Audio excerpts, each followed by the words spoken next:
ମୁଗ ଅମୃତଭଣ୍ଡା ପୋଡ଼ପିଠା। ଆବଶ୍ୟକ ସାମଗ୍ରୀ: 500 ଗ୍ରାମ ଚୋପା ଛଡ଼ା ମୁଗ ଡାଲି, 1ଟି ଦରପାଚିଲା ଅମୃତଭଣ୍ଡା, 200 ଗ୍ରାମ ଚାଉଳ ଗୁଣ୍ଡ, 1 ଫାଳ ନଡ଼ିଆ, 100 ଗ୍ରାମ ଛେନା, 150 ଗ୍ରାମ ଗୁଡ଼, 1 ଚାମଚ ଅଳେଇଚ ଗୁଜୁରାତି ଗୁଣ୍ଡ, 2 ଚାମଚ ପାନମହୁରି, ଅଳ୍ପ ଗୋଲମରିଚ, 50 ଗ୍ରାମ କାଜୁ, 50 ଗ୍ରାମ କିସମିସ, 3ଟି ତେଜପତ୍ର, 150 ଗ୍ରାମ ଦେଶୀ ଘିଅ, ଅଳ୍ପ କ୍ଷୀର, 3ଟି କଦଳୀପତ୍ର ଏବଂ ସ୍ୱାଦ ଅନୁଯାୟୀ ଲୁଣ।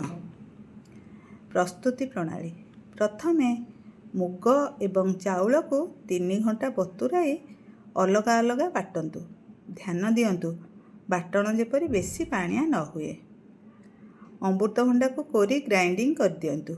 ଶେଷରେ ଅମୃତଭଣ୍ଡା, ମୁଗ ଓ ଚାଉଳ ବାଟଣକୁ ଏକାଠି ମିଶାଇ ରଖନ୍ତୁ। ନଡ଼ିଆକୁ ଛୋଟ ଛୋଟ ଖଣ୍ଡ ପାତି କରି ରଖନ୍ତୁ। ଛେନାକୁ ଚିପୁଡ଼ି ଅଳ୍ପ ଗୁଡ଼ ଓ ଅଳେଇଚ ଗୁଜୁରାତି ଗୁଣ୍ଡ ଦେଇ ପୁର ପ୍ରସ୍ତୁତ କରନ୍ତୁ।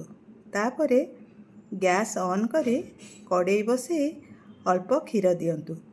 କ୍ଷୀର ଫୁଟିଗଲେ ସେଥିରେ ତେଜପତ୍ର, ଗୁଡ଼, ଅଳେଇଚ ଗୁଜୁରାତି ଗୁଣ୍ଡ, ପାନମଧୁରୀ, ଗୋଲମରିଚ ଗୁଣ୍ଡକୁ ପକାନ୍ତୁ। ଏହାପରେ ମୁଗ, ଚାଉଳ ଓ ଅମୃତଭଣ୍ଡା ଗୋଳାକୁ ଜନ୍ତି ସେଥିରେ ଖଳି ପ୍ରସ୍ତୁତ କରନ୍ତୁ। ତାପରେ ପ୍ରେସର କୁକର ବସାଇ କଦଳୀପତ୍ର 2 ଖଣ୍ଡ ଦିଅନ୍ତୁ ଏବଂ 2 ଚାମଚ ଘିଅ ଦେଇ ତା ଉପରେ ଜନ୍ତା ପିଠଉ ଦିଅନ୍ତୁ ଏବଂ ମଝିରେ ଛେନା ପୁର ଓ କାଜୁ କିସମିସ ଦିଅନ୍ତୁ। ପୁଣି ଆଉ ଗୋଟିଏ ପରସ୍ତ ଯନ୍ତଣୀ ଦିଅନ୍ତୁ। ତା ଉପରେ କାଜୁ କିସମିସ ଦେଇ ଆଉ ଖଣ୍ଡେ କଦଳୀପତ୍ର ଦେଇ ଢାଙ୍କୁଣୀ ବନ୍ଦ କରନ୍ତୁ ଏବଂ ସିଟି କାଢ଼ି ଦିଅନ୍ତୁ। ମଝିରେ ମଝିରେ ଖୋଲି ଟିକେ ଘିଅ ଦେଇଦିଅନ୍ତୁ।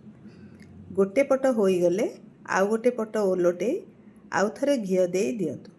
ଢାଙ୍କୁଣୀ କାଢ଼ି ଛୁରୀରେ ଫୋଡ଼ି ଦେଖନ୍ତୁ ପିଠା ସିଝିଲା କି ନାହିଁ। ଯନ୍ତୁଣୀ ଛୁରୀରେ ନ ଲାଗିଲେ ପିଠାକୁ କାଢ଼ି ଆଣନ୍ତୁ। ପ୍ରସ୍ତୁତ ହୋଇଗଲା ମୁଗ ଅମୃତଭଣ୍ଡାର ପୋଡ଼ପିଠା।